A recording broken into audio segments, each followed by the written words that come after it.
de Juan, capítulo 4, verso 21 al 24. Un texto muy conocido por todos, que es importante que esta mañana lo tomemos como una base introductoria al mensaje. Dice San Juan 4, 21 al 24. Jesús le dijo: mujer, créeme, la hora viene cuando ni en este monte ni en Jerusalén adoraréis al Padre. Vosotros adoráis lo que no conocéis. Hay gente que canta, adora en ignorancia. Nosotros adoramos lo que conocemos. Hay quienes adoran por rutina, porque la salvación viene de los judíos, pero la hora viene, diga, la hora viene.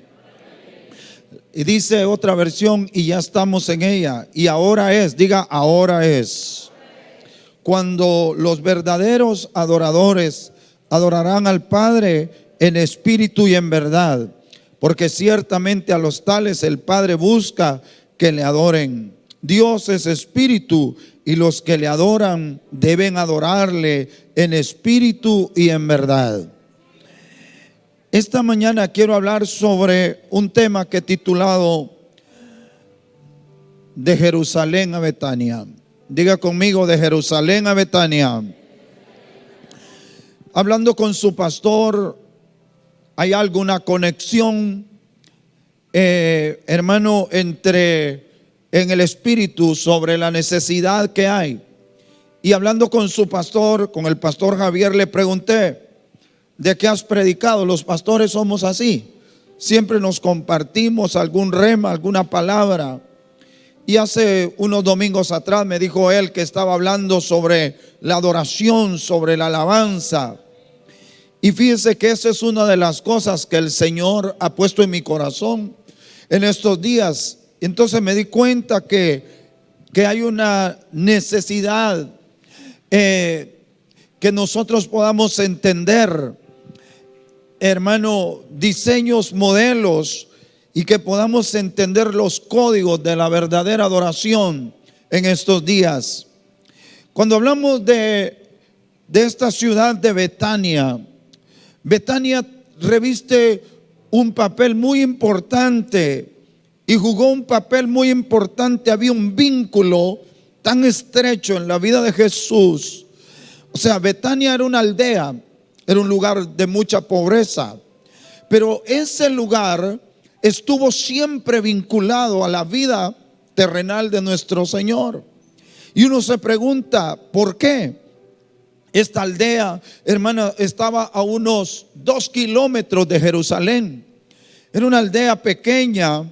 Esta aldea que Jesús, hermano, le mostró una especial atención, pero sobre todo Él tenía una predilección para poder estar en ese lugar. Betania, hermano, era un lugar donde, y cuando uno lo busca, precisamente en Betania tuvieron lugar eventos muy significativos, como por ejemplo la resurrección de Lázaro. La resurrección de Lázaro ocurre en Betania.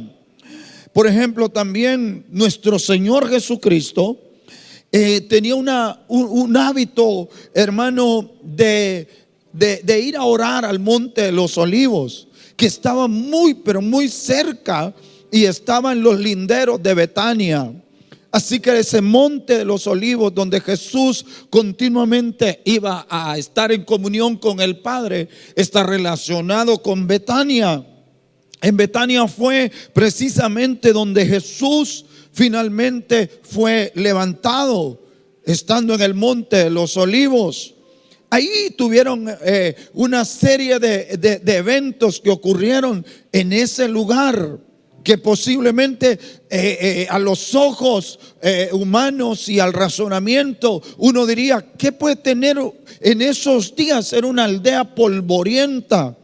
Y fíjese que hasta el nombre, el significado de Betania, hay algo en particular cuando uno se dedica a investigar, hermanos, lugares como esos que tuvieron un lugar, una predilección en el corazón de Jesús.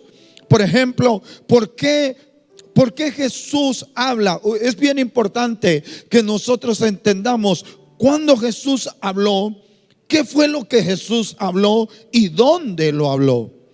O sea, ¿por qué Jesús dijo eso en determinado lugar? A veces uno no le presta atención a eso.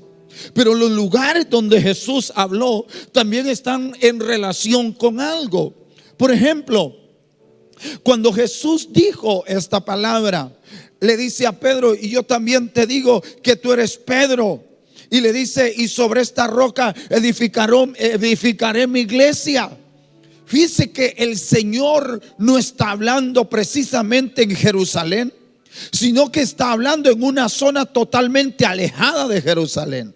Está dando a entender desde ahí, desvinculando la iglesia de un sistema religioso y estableciéndola sobre una base no territorial, pero sí sobre una verdad revelada que estaba separada de la tradición que ya decía que el templo y la adoración tenía que ser en Jerusalén.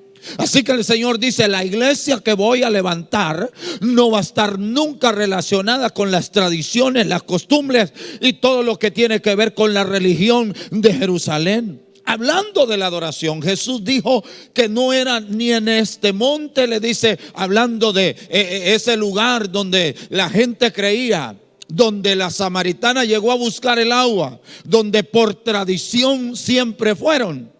Y donde sus padres, hermanos, le enseñaron ese pozo de Jacob, donde ellos abrevaron a sus ganados, y que la tradición les enseñó a ellos que ese era un lugar de adoración para los samaritanos.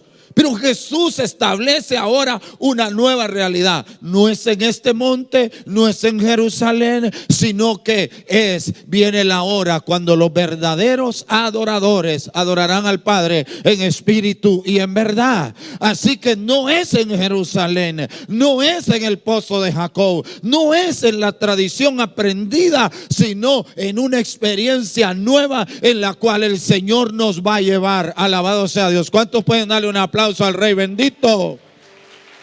Ahora, le decía que el nombre Betania tiene un especial significado, porque Betania significa la casa del canto. La casa del canto, diga, la casa del canto. Pero paralelamente a eso también significa la casa de la aflicción.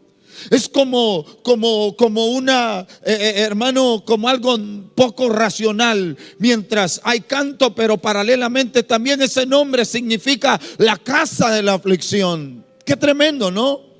También significa la casa, hermano, de los dátiles. ¿Dátiles? ¿No? Dátiles. Ok, entonces, algunas de las razones por que Jesús prefirió Betania que la ciudad de Jerusalén en sus días, es que era una casa que, a pesar que había aflicción, siempre había alabanza. Qué hermoso, porque en los últimos tiempos habrán visitaciones especiales, yo lo creo. Y el Señor, hermano, en los últimos días hará, hermano, visitas especiales. ¿Cuántos creen eso? Y yo sé que usted tiene revelación del Cristo que mora en usted. Pero cuando este cuerpo espiritual que es la iglesia, este cuerpo espiritual que es usted y que soy yo y que somos miembros de este cuerpo, nos juntamos, entonces, hermano, vendrá una manifestación mucho más gloriosa de la que hemos vivido. Hay lugares donde Él siempre desea estar. Y hay lugares donde hay un hábitat para Él. Pero también hay lugares, hermano, donde Él no quiere estar. Por ejemplo, en Marcos 11:11, démosle forma a este pensamiento, hermano, y a este mensaje. Miren lo que dice Marcos 11:11. Entró Jesús en Jerusalén, en el templo, y habiendo mirado todo, diga, mirado todo. Jesús llegó, dice, a Jerusalén. Entró Jesús a Jerusalén. ¿Y a dónde entró? En el templo.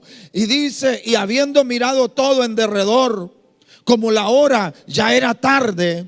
Mire, llegó al templo, la hora ya era tarde, y salió.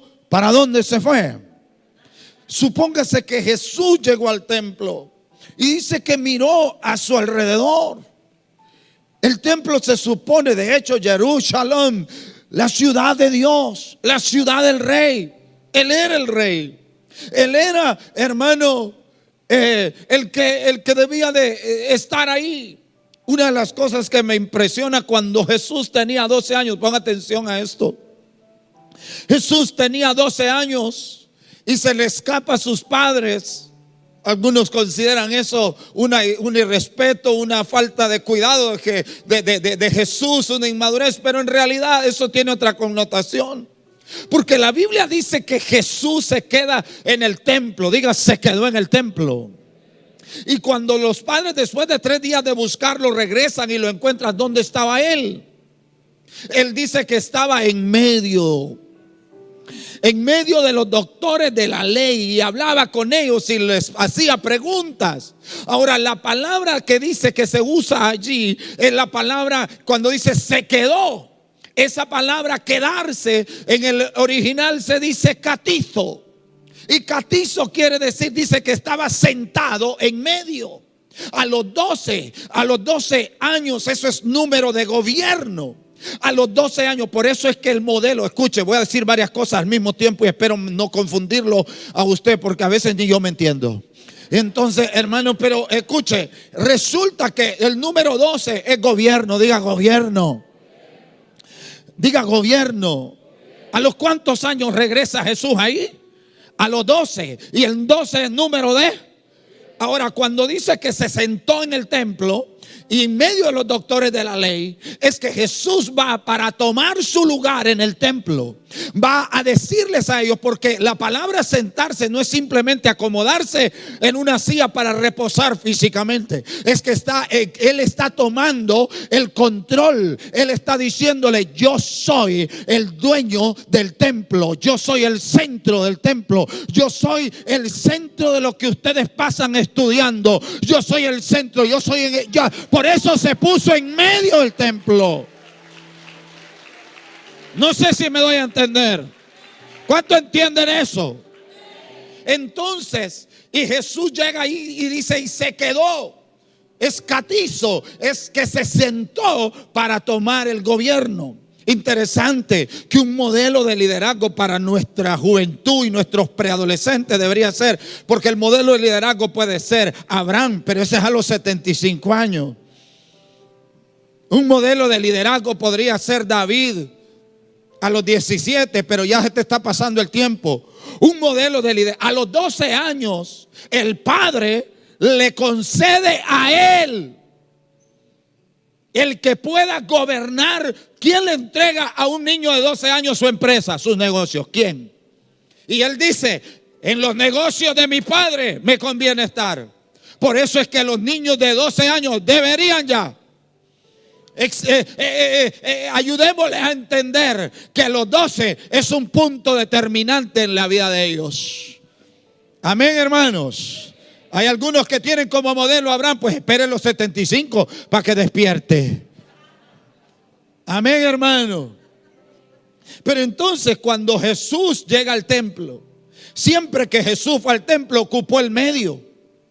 Mire, Jesús es el centro. Siempre Jesús quiere ser el centro, porque Él es el centro de todo.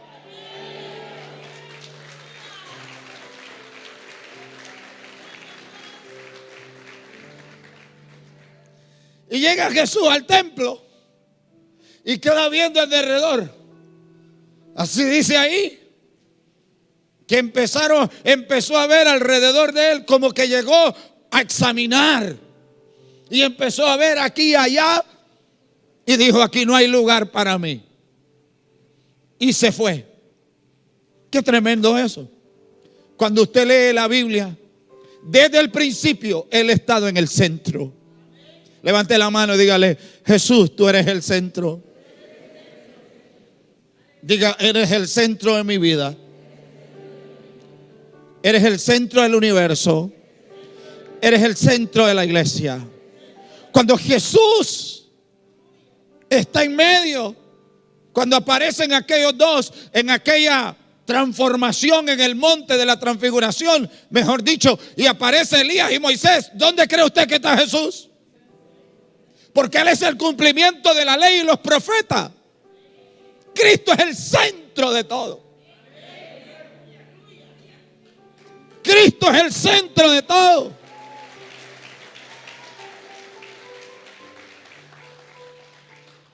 En el principio, en el Génesis, viéndolo en sombra y figura, ¿dónde estaba el árbol de la vida? Que Jesús dice, en el medio del huerto. En el medio del huerto estaba el árbol de la vida. En medio. Cuando lees Apocalipsis dice que Él es el que se pasea en medio de ¿qué? De los candeleros, que es la iglesia. Él es el centro. Él siempre ha sido el centro. Y Él quiere ser el centro de tu alabanza, el centro del templo desea ser Él. Él no quiere ser el último, Él siempre quiere ser el primero.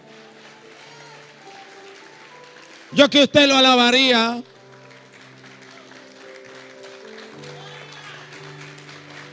Esos que están allá atrás viendo, alábenlo a Él. Él es el único. No se distraiga. Conéctese a ellos. Él es la vida. Él es el centro. Dígale fuerte, dígale, tú eres el centro, Jesús. Dígalo otra vez, tú eres el centro. Tú eres el centro de mi vida, el centro de la iglesia. Todo gira en torno a ti, Señor. Y cuando en un lugar a Él se le da ese espacio, el lugar predilecto de Él, el lugar que por merecimiento tiene, el lugar que por preeminencia tiene, el lugar que, aleluya, que Él es el centro de todo.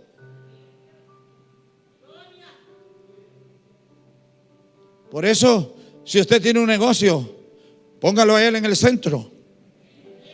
Y diezme y ofrenda y no sea tan tacaño.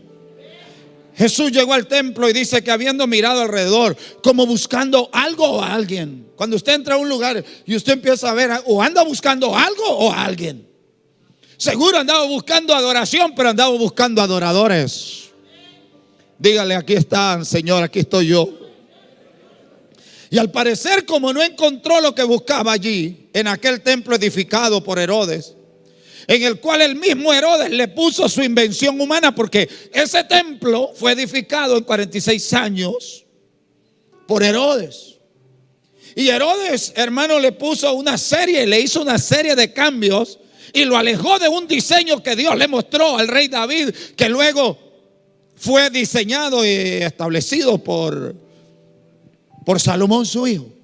Pero ahora Herodes, para congraciarse con los judíos, le puso unas torretas allá arriba, que fue donde precisamente llevó un pináculo donde el diablo fue a tentar a Jesús. Le puso un patio de las mujeres. Eso no estaba en el diseño. Eso lo hizo Herodes. Dicen los entendidos que fue hecho de piedra caliza, de una piedra blanca que se podía ver a kilómetros. Todo el diseño estaba hecho por la invención del rey Herodes. Y cuando el hombre es el que diseña el templo y lo que se hace en él, pues Dios se larga de allí. Por eso es que paradójicamente el tabernáculo de David no tenía nada atrayente a los humanos.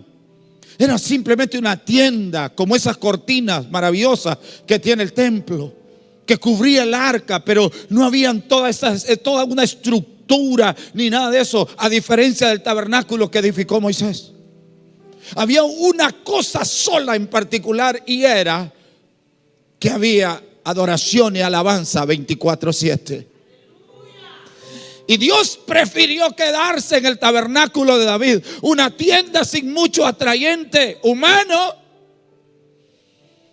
y se queda en un lugar tan sencillo como ese, y se aleja de los grandes templos.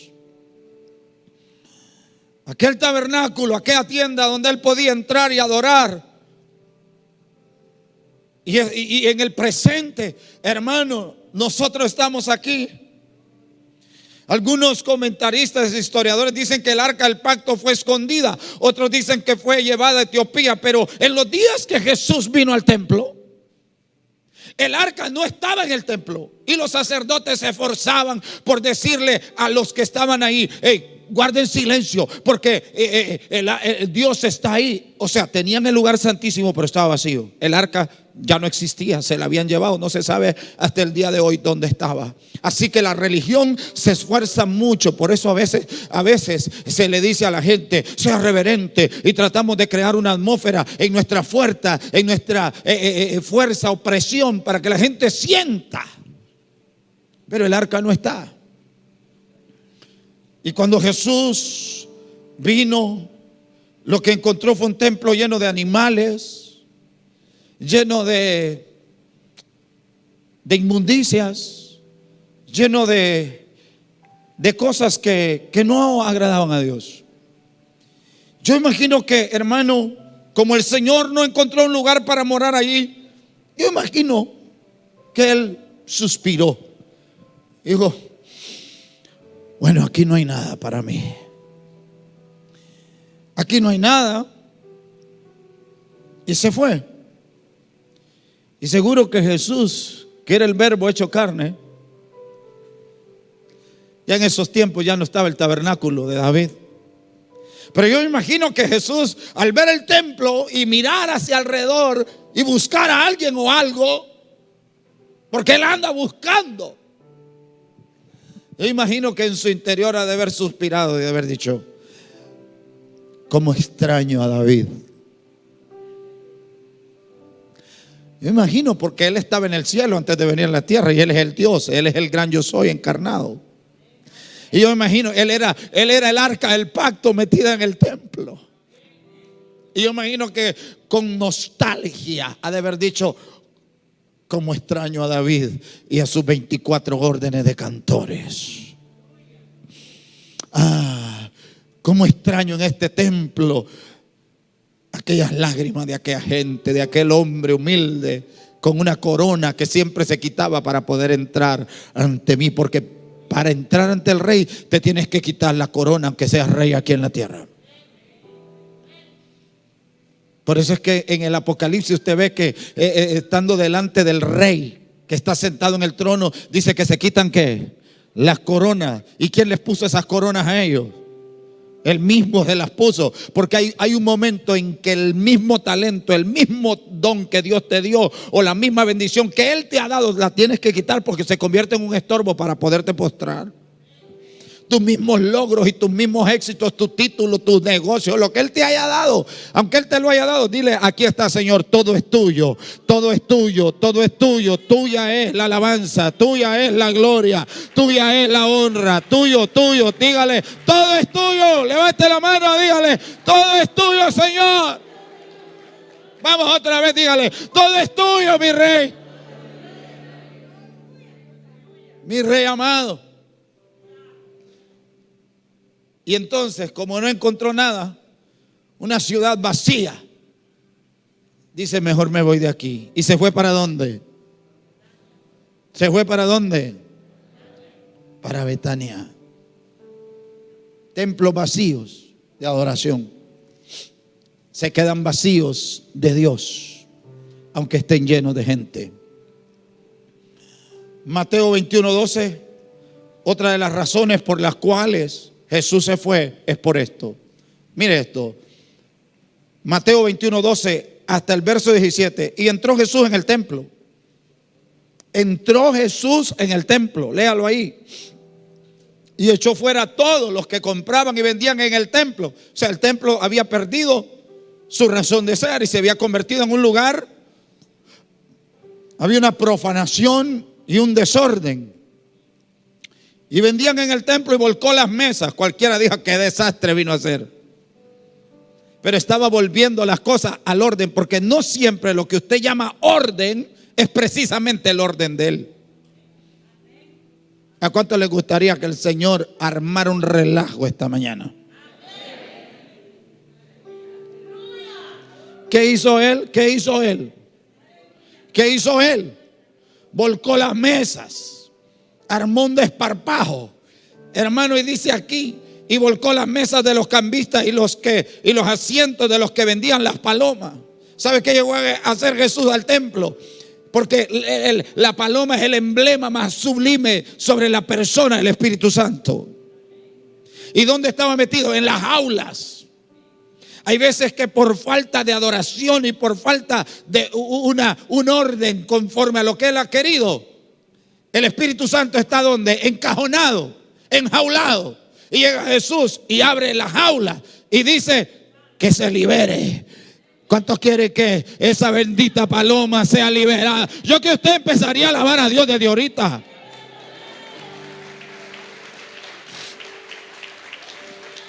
Yo le dije que le aplaudiera, le dije que le apláudale, pero abra la boca y dígale algo a él.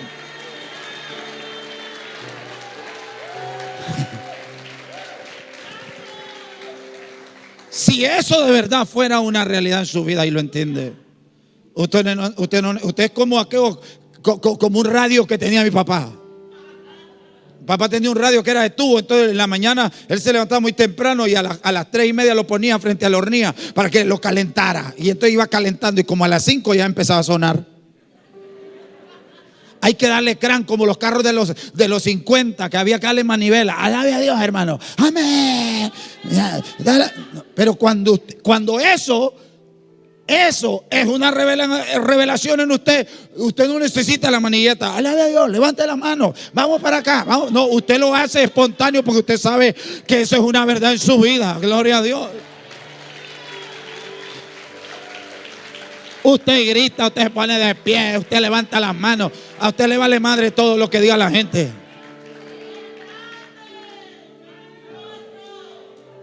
Y el religioso que está al lado dice: ¡qué relajo!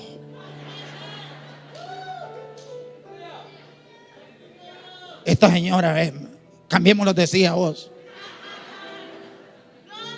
Aleluya. Amén, amén. Alabe a Dios. Aleluya.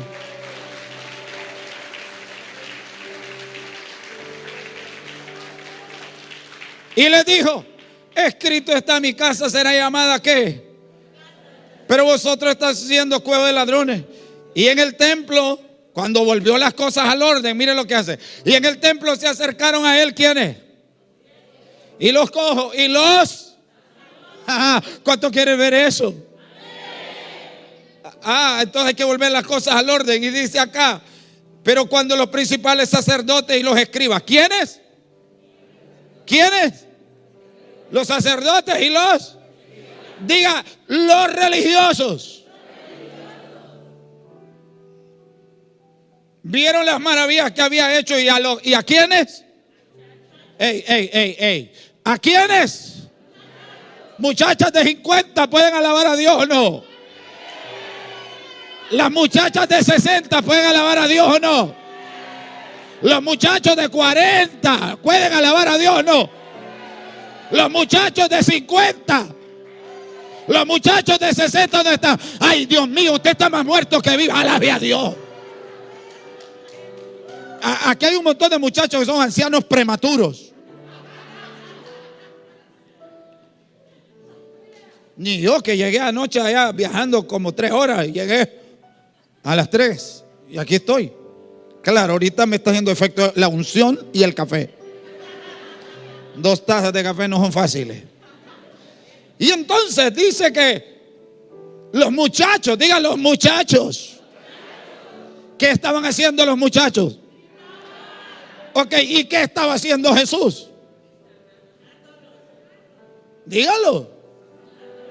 Mientras los muchachos cantaban y alababan, ¿qué estaba haciendo Jesús?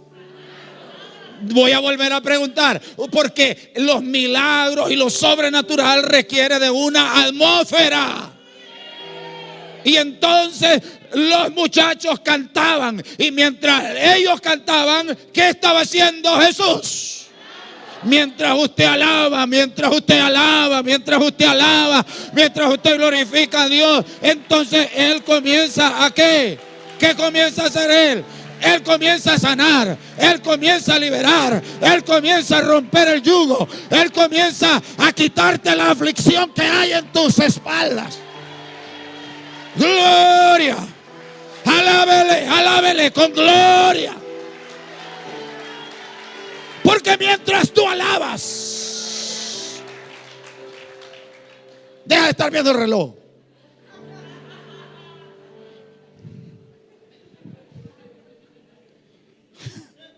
Yo me pongo bravo con la gente que pasa viendo el reloj. El reloj, si no lo quitan, va a traer una onda la próxima vez. ¡Pim! Eso es una limitación para uno. Javier, y lo pusiste para mí, ¿verdad? Sos un bárbaro vos, hermano, pero te amo. El verso 16, le dijeron: oyen lo que estos dicen. Y Jesús le respondió: sí, le dice Jesús. Nunca habéis leído de la boca de los pequeños, de los niños de pecho. Ay, no, oiga, usted ha oído a un niño de pecho cantar. Aquí no se refiere a eso. No se refiere a una cuestión meramente de lactancia natural, sino del niño de pecho. Cuando aquella mujer le grita a Jesús y le dice: bienaventurados los pechos de los cuales mamaste, le está diciendo: bienaventurados los que te enseñaron la leche espiritual no adulterada. Está hablando de una generación que no es tan madura, pero que tiene una gran devoción. Pero no solamente eso, sino que el niño normalmente tiene dos sentidos altamente desarrollados. El primero es el olfato. Él conoce el olor de la mamá. Él conoce ese olor. Por eso es que es importante la lactancia. No solamente es porque va a tener mejor calcio y va a tener un desarrollo mejor y una salud mejor. No, sí, eso está bien. Pero ¿sabe qué? Se desarrolla un vínculo tan estrecho entre mire a dónde lo amamanta, junto al pecho.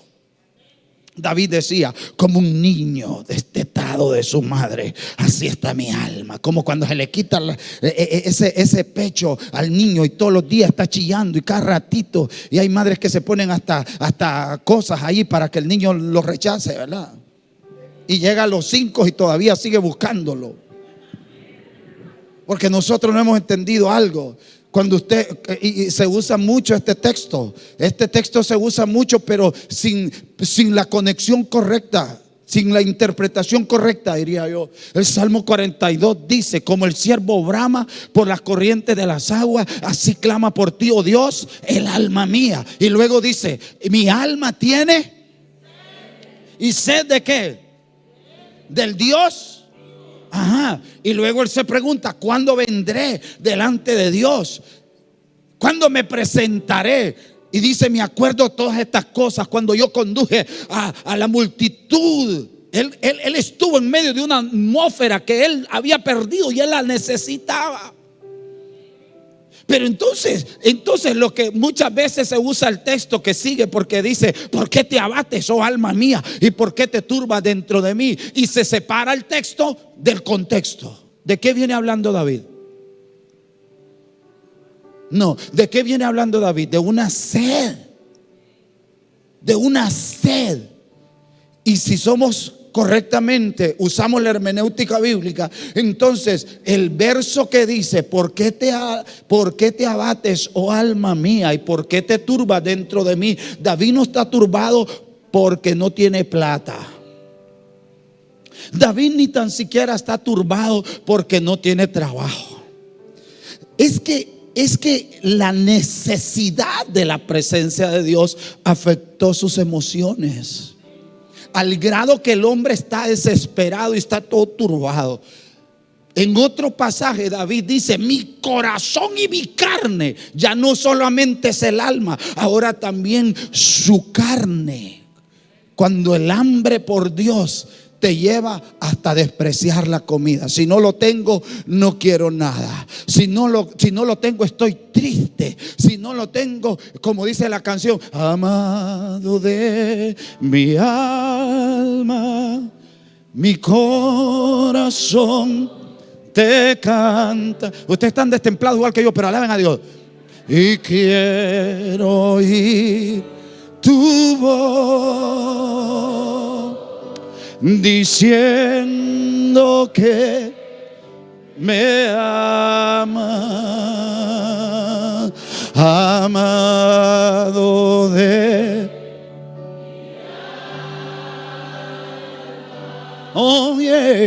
mi corazón canta y quiero oír tu voz. Oh, sí, me ama. Y cuando usted no oye esa voz, se turba, se desespera, te pones a chillar, pero no porque no tienes plata, te pones desesperado porque es mejor un día en su presencia que 1000 fuera de ellos, y escoges estar a la puerta de la casa de Dios que habitar en otro lugar. Thank you, Jesus.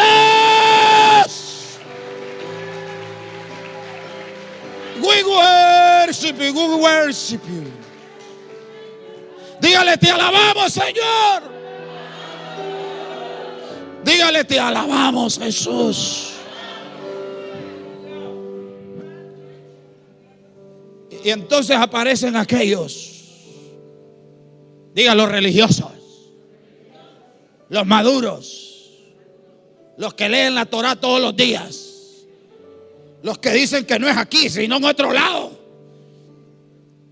los que dicen que no hay que hacer un desorden, los que dicen que el culto tiene que durar 1 hora. El Señor, si el Señor hubiera sido catracho, el Señor le dijo, no frieguen ustedes.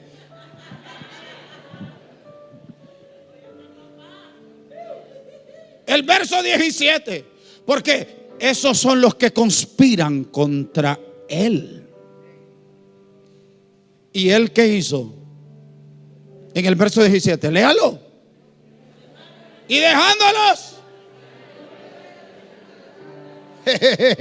Y se fue, ¿para dónde? Ah, a ustedes les molesta este rollo. A ustedes les molesta que esto esté así de bueno. Ah, bueno.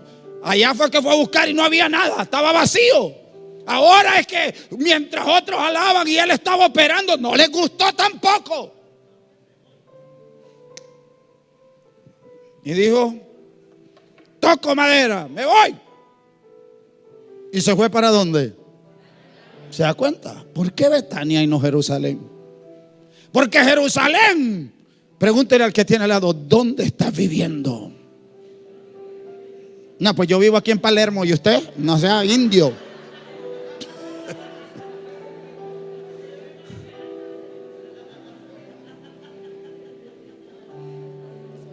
Mencióneme una colonia de gente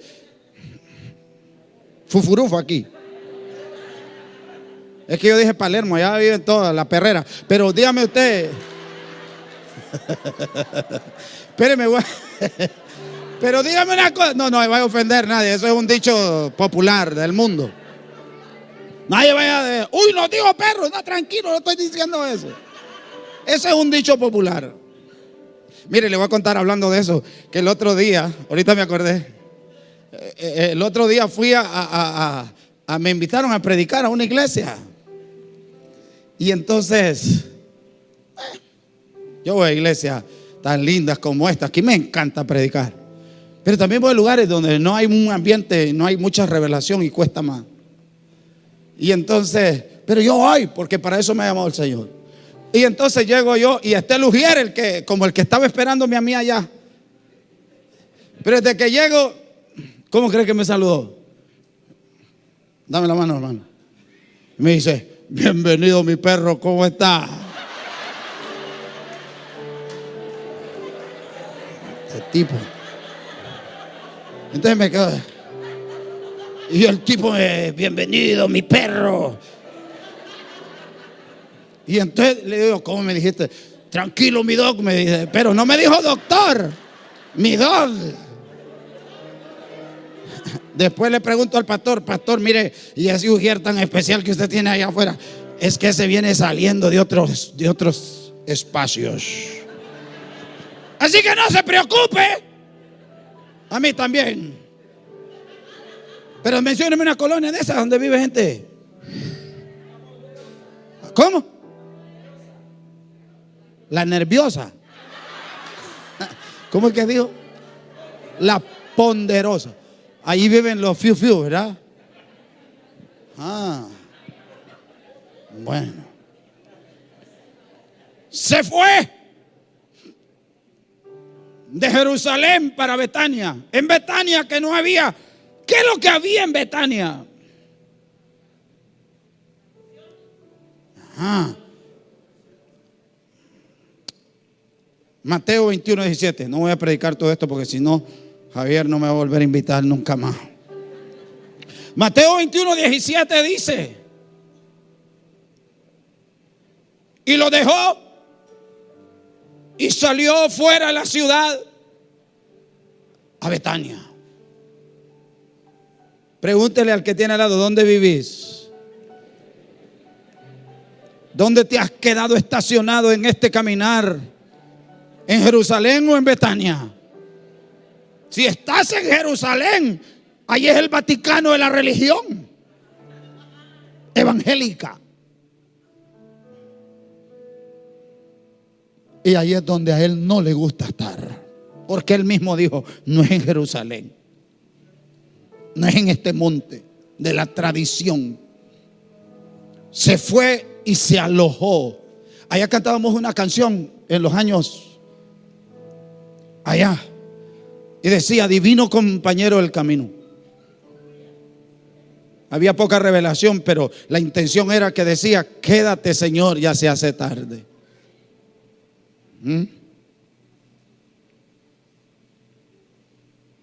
David decía: yo no voy a descansar hasta que haya un lugar para que Él habite. Venimos de una pandemia terrible, pero en medio de todo esto el diablo no ha podido robarle a la iglesia su alabanza y su adoración.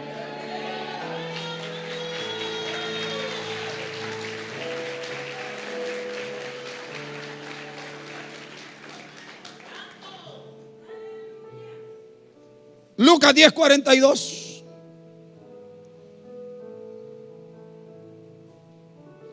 Lucas 10:42. Porque en Betania fue donde aquella mujer también rompió aquel frasco de alabastro. ¿Se acuerdan? Betania, diga Betania. Porque en Betania están los quebrantados. En Betania están los que aman profundamente al Señor. Pero voy a dejar ese puntito allí porque si no, no nos vamos. Ya llevo, esos minutos de abajo son los que llevo. ¿Ah? Los de abajo. Ah, está bueno. Entonces, no llevo mucho, Javier. Llevo 42. O son 42 horas que tiene que estar prendido esa cosa. Aleluya. Lucas 10:42 dice: pero una sola cosa es necesaria. Toque al que tiene al lado, diga: una sola cosa es necesaria. Pues María ha escogido ¿qué? La cual no le será. Esta otra versión dice: pero mira, solo hay una cosa por la cual o por la que vale la pena. Me encanta esa versión. Solo hay una cosa por la que vale la pena. ¿Qué? ¿Qué? Y María la ha descubierto. No seré yo quien se la quite.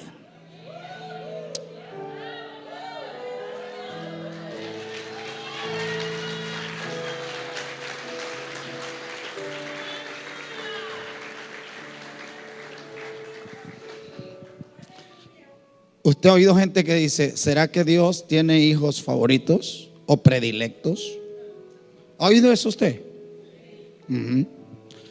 Y la gente se esfuerza, y uno de predicador se esfuerza por enseñar a la gente que todos al final somos favoritos de Él. Pero es que el asunto es así, ¿ve? No depende de Él. A ver, ¿cuántos padres de familia hay aquí que tengan más de un hijo? Bueno, dentro de, si tiene 3 y Dios lo ha bendecido, tiene unos 5, 6, 7, 8. Resulta que un padre ama a todos sus hijos, ¿cierto? Una madre ama, a todos los ama por igual. Pero el asunto de ser favorito no depende del amor del padre, sino del amor del hijo por el padre. No es un asunto en el que el padre diga: vos sos mi favorito o vos sos mi favorita. No. El ser favorito de Dios no depende de Él, sino más bien de usted. Porque ella escogió la mejor parte. Mientras, note, Marta se preocupaba, pero ¿de qué se preocupaba? Mientras que María se preocupaba también, pero ¿por qué? Todo es un asunto. ¿Por qué te preocupas tanto? ¿De qué es lo que te preocupa? Tú deberías de preocuparte no de la plata que te hace falta, sino de cómo está tu corazón delante de Él. ¿En qué posición estás? ¿Afanado y turbado? ¿O estás en una posición de reposo, postrado? Puede ser que seas líder y puede ser que Marta esté sirviendo al Señor. Eso tiene una cantidad de cosas. Pero hay gente que hay veces que es mejor, porque Marta está sirviendo al Señor, pero María está escuchando al Señor. Y si tenemos la combinación perfecta, sería adoración y servicio. Dios no tiene, dígale, levante la mano y dígale: yo te prefiero a ti. El centro de todo eres Jesús. El centro de todo eres Jesús.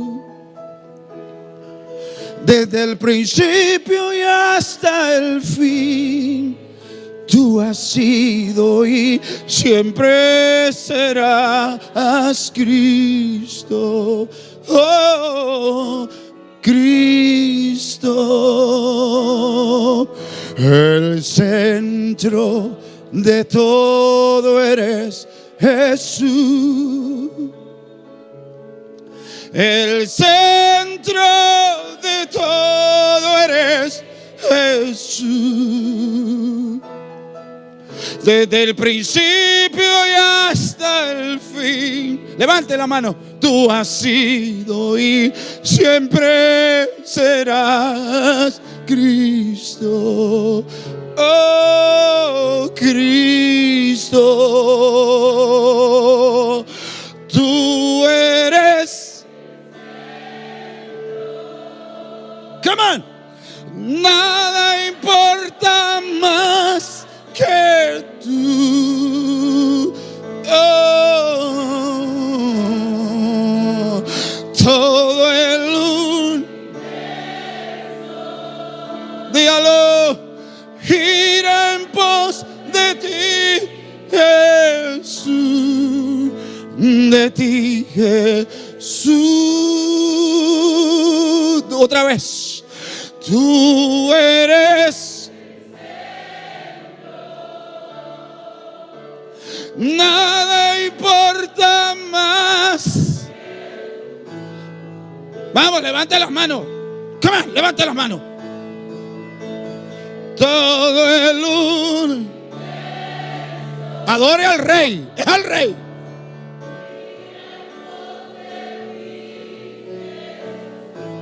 ¿Cómo es que estamos adorando al Rey aquí? Dije, Jesús, tú eres el centro. Es a Él, no es conmigo. Vamos, dígaselo. Vengan los que saben cantar. Aleluya. Todo el universo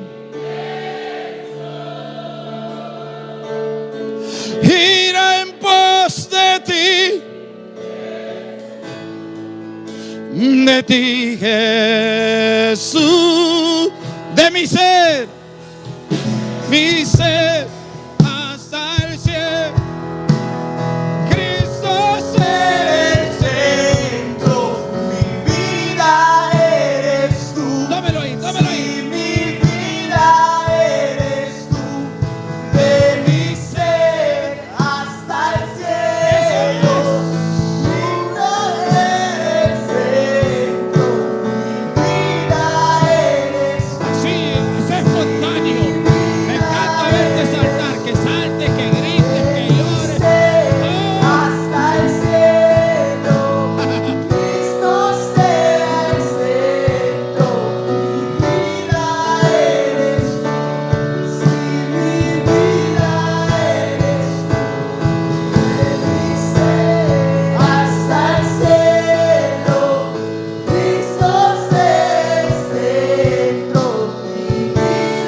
Él dice: voy a entrar en este templo.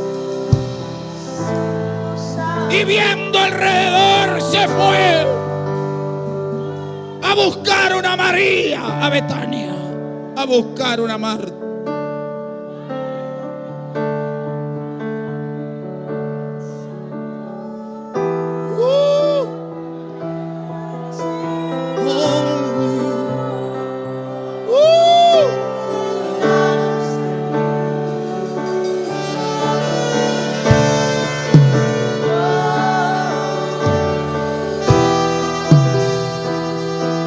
Qué bueno es cuando un hombre se quiebra.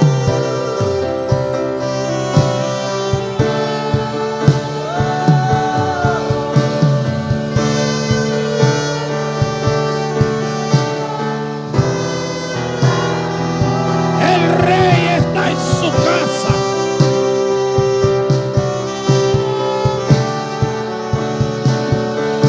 Hay un peso de gloria.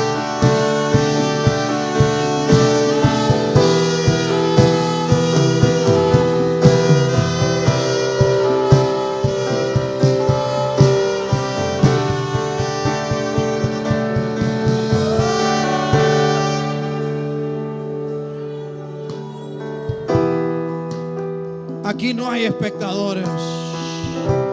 Aquí hay adoradores.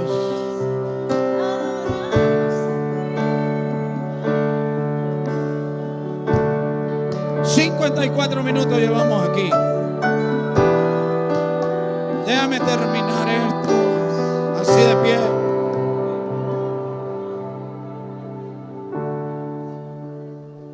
Entonces Jesús, 6 días antes de la Pascua, vino a Betania otra vez, donde estaba Lázaro, el que le había resucitado, porque solo los resucitados pueden sentir esto.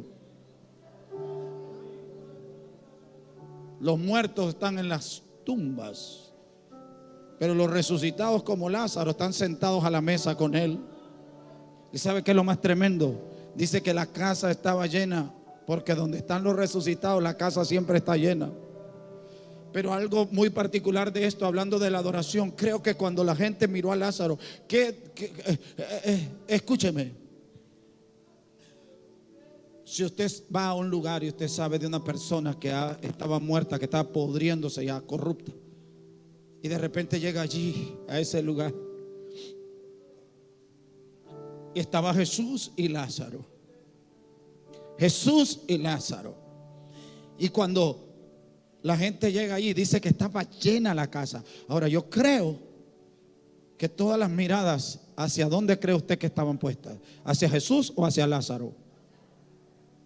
Vuelvo a preguntar, ¿usted cree que la gente estaba, es que la atención estaba dividida? Porque algunos decían, fue él el que lo resucitó, pero otros decían, es él el que estaba muerto. Pero yo me imagino que le empezaron a preguntar a Lázaro, cuéntanos cómo es eso de morirse y volver a resucitar.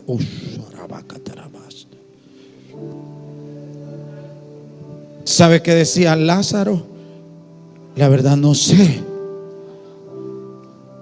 Pregúntenle a aquel que está sentado allá. El hombre de los ojos azules, de mirada profunda. El hombre que tiene una voz particular. Yo estaba muerto, pero oí su voz. Mírenlo a él, pregúntenle a él. Pero cuéntanos tú qué ha pasado. ¿Cómo fue todo eso de morirse y volver a vivir? Pregúntenle a él. Porque finalmente dejas de ser la atención tú, y todo lo que eres y todo lo que sos y todo lo que vas a hacer no te lo atribuyes tú, sino que dices, pregúntenle a él. Todo se lo debo a él. Todo se lo debemos a él. Él es el responsable. Él es el responsable que hayamos pasado el COVID, que casi nos palmamos, hermano, y estamos vivos. Él es el único que ha hecho que nuestro cántico siga aquí en el progreso.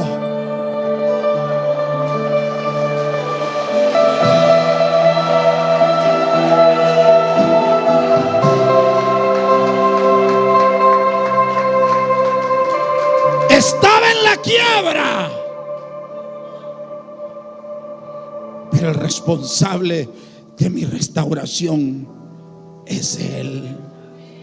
Estaba arruinado mi matrimonio, al borde del divorcio estaba, amargado, casi destruido, pero llegó Él y lo cambió todo. Me quedé sin trabajo, pero no he dejado de comer un día. Y el responsable es Él. Así que si usted identifica al responsable de su bienestar esta mañana, ¿sabes qué hace? Por eso es que lo siguiente que vino, ¿qué fue? María agarra lo más caro. Y cuando usted entiende eso, María agarra el alabastro y dice: este es el que se lo merece. Porque Betania es la casa de la pasión, donde nadie se reserva nada. Betania es el lugar de la pasión, donde nadie se reserva nada. Aquí no hay tiempo. Aquí lo único que hay es un corazón agradecido por todo lo que he recibido por Él. Dígame usted, ¿qué puede valer un alabastro o un hermano que estaba muerto y ahora está vivo? Le pregunto, ¿qué vale más? ¿Qué vale más? Pero vienen los egoístas y dicen: uy, qué desperdicio. Pero se les olvidó que a su lado estaba el hermano. ¿Usted cree que esa mujer, claro, por dos cosas? Porque ella siempre estuvo a los pies de Jesús y ella sabía que era el Señor. Ella nunca le dijo maestro. Marta siempre fue maestro, pero para María siempre fue Señor. Y entonces, pero aparte de eso, ¿acaso no estaba su hermano vivo ahí? ¿Acaso no eran unos días de luto, pues, que habían pasado? Y no estaban que se morían, porque dice que hasta Jesús se puso a llorar al verla a ella llorando por su hermano. ¿Quién no llora por la pérdida de un hermano, de un hijo? ¿Quién no llora? Dígame usted, si el responsable de ese bien, de devolverle a esa familia el que estaba muerto y ahora estaba sentado en una mesa comiendo baleadas, hermano. Dígame usted, si no merecía semejante entrega. Dígame ustedes, a todos los que nos dio COVID y la vimos cerquita. ¿Saben lo único que yo pensaba? Señor, cuánto tiempo perdí y lo pude haber aprovechado para adorarte más y agradecerte más. ¿Cuántos agradecidos hay aquí? Todos los que están apasionados, alaben a Dios espontáneamente.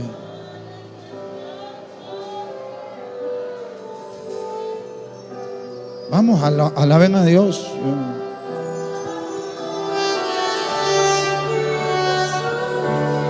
A veces los instrumentos llenan más el altar y qué lindo, me encanta, porque puedo ministrar con estos muchachos, me encanta cómo ministran ustedes. Les cuento que yo voy a muchos lugares a predicar y mi problema es que no encuentro una conexión a veces para la unción y me cuesta fluir. Y muchas veces, pero ustedes tienen algo particular. Cuiden la unción que Dios les ha dado.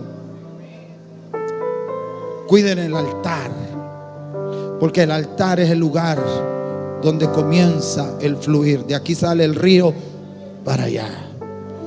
Cuiden esto, porque a veces se puede tocar bien bonito, pero no hay gloria. Y ustedes tienen algo particular. Y porque yo lo conozco, yo lo sé, mi espíritu está entrenado en esa atmósfera. Cuiden la unción. Cuiden lo que Dios les ha dado para este tiempo. Aleluya.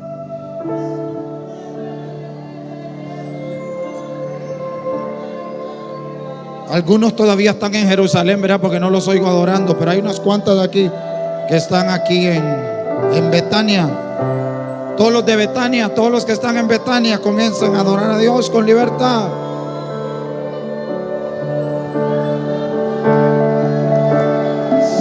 No se preocupe y déjelo. No tome control usted. Deje que el Señor haga lo que quiera.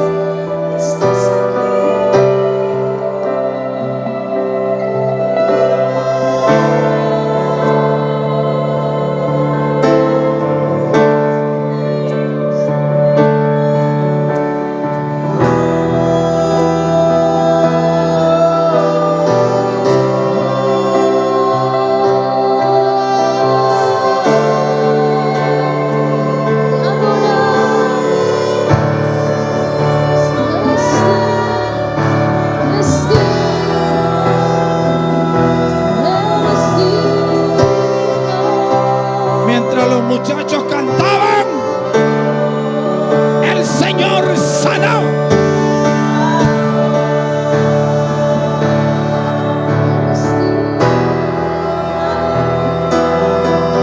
Todo aquel que quiera venir a este altar, Betania es la casa de la aflicción, pero es la casa del canto. Así que no importa lo que estás pasando ahora, en medio de cualquiera que sea tu adversidad, todo aquel que quiera venir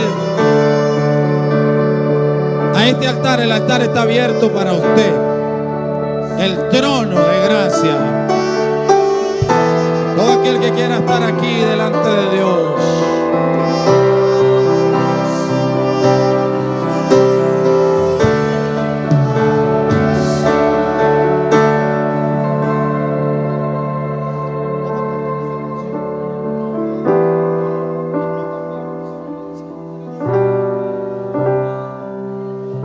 Salga a su silla. ¿Usted no entendió la palabra?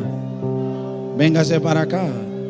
Pastor, pero es que yo necesito que el Señor haga algo. Bueno, mientras le adoras, todo está pasando de manera sobrenatural en otro lugar. No te preocupes por la masa y por la harina que estás amasando. Tranquilo, que mientras adores, el Señor está trabajando. Marta, solo una cosa te es necesaria hacer. Levante su mano, adoren a Dios, adore a Dios, adore a Dios. Todo aquel que esté enfermo, muévanse del pasillo, por favor, hermano. Miren acá, está bien vacío, ¿eh? Está bien vacío, para que no estén tan juntitos ahí. No tenga miedo que no le va a pasar nada.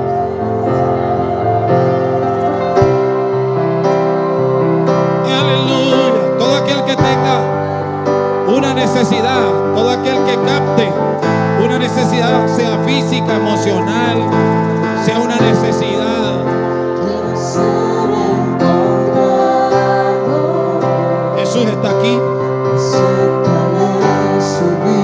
Se imagina que ahorita venga Él al templo. Bueno, Él está aquí, pero Él dice: aquí me quedo. Quiere ser encontrado. Ese soy yo. Ese soy yo, ese soy yo, un adorador, quiere ser encontrado. Acéptale su vida y sacrificio, un adorador, quiere ser encontrado.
ser encontrado.